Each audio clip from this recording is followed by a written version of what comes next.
Hello everyone. The story I'm going to share today is Zhang Qixian, Prime Minister of the Song Dynasty. According to historical records, in 976 AD, Zhang Qixian passed the imperial examination.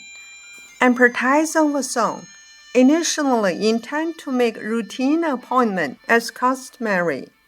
However, at a strong recommendation of Prime Minister Zhao, Emperor Taizong made an exceptional appointment of him.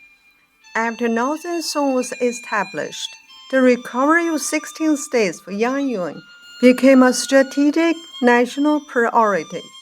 In 986 AD, capitalizing on the death of Liao Dynasty elderly ruler and accession of a young new monarch, Emperor Taizong of Song ordered a large-scale military offensive. The Song army launched a hasty attack with 100,000 troops.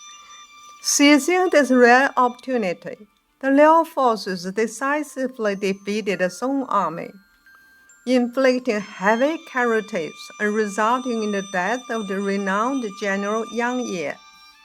Emperor Taizong was at a loss, unable to eat or sleep. At this critical moment, Zhang Qixian, serving as the left censor-in-chief, volunteered to defend a frontier.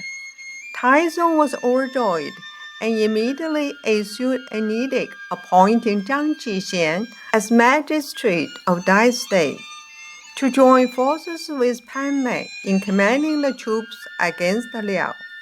Upon arriving in that state, Zhang Qixian immediately faced fierce attacks from the Liao army.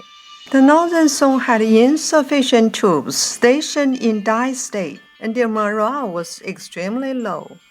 Zhang Qixian, who was both wise and brave, selected more than 2,000 brave and strong soldiers from the garrison to form a commando team. He swore oaths to soldiers and led the team personally. He quietly left the city at night and attacked from the flank of the Liao army. The Liao army, believing they had been ambushed, hastily retreated from the city walls. The ambushed Song forces closed the ranks to attack the enemy, inflicting heavy casualties on the Liao army. The Song army achieved a strategically significant victory, and the Liao state lost its offensive capability, gradually retreating back to its own borders. Emperor Taizong was overjoyed.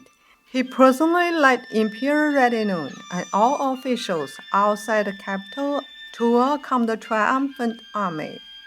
Zhang Qixian was not only intelligent and brave, but also possessed extraordinary magnanimity. One day, Zhang Qixian's family held family dinner. A servant took advantage of the fact that the guests were drinking and chatting. The other servants and housekeepers were busy, and secretly hid more than a dozen silver items in his arms.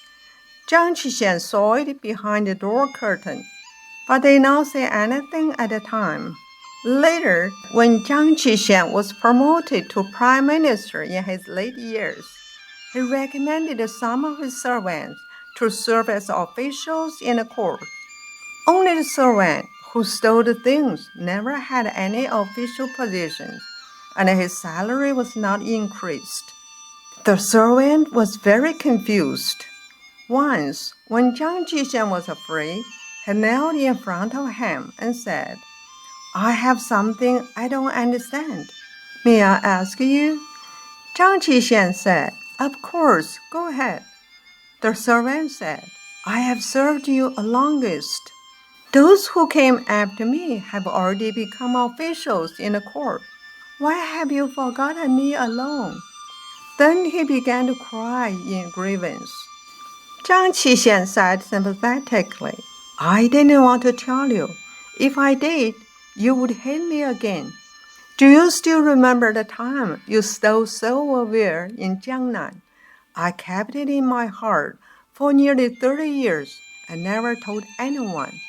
Even you didn't know I knew about it." The servant was startled and suddenly stopped crying. Zhang Qixian continued, I am now the Prime Minister. I promote officials to reward the virtuous and capable, and dismiss corrupt officials. Leniency does not mean indulgence. To protect the country and benefit the people, I must elect a virtuous and capable person. How could I recommend a thief to be an official? Considering that you have served me for so long, I will give you 300 taels of silver. You can leave and find a place to settle down. Since I have exposed this matter, you must feel guilty towards me and cannot stay here any longer. The servant was shocked, and he stood up silently and left in tears. Zhang Qixian served as prime minister for 21 years and made significant contributions for all aspects of the early Northern Song dynasty. Chang Yi, a Neo-Confucian philosopher of the Northern Song dynasty, once said, to endure what cannot be endured and tolerate what cannot be tolerated. Only those with extraordinary discernment can achieve this. The words spoken by sages are simple and sincere. If we can quiet our minds and learn from the ancients' magnanimity, their tolerance, understanding, and open-mindedness, then there's a hope for this world. Thank you very much for listening to the story. More touching stories will be ready for you if you just subscribe it.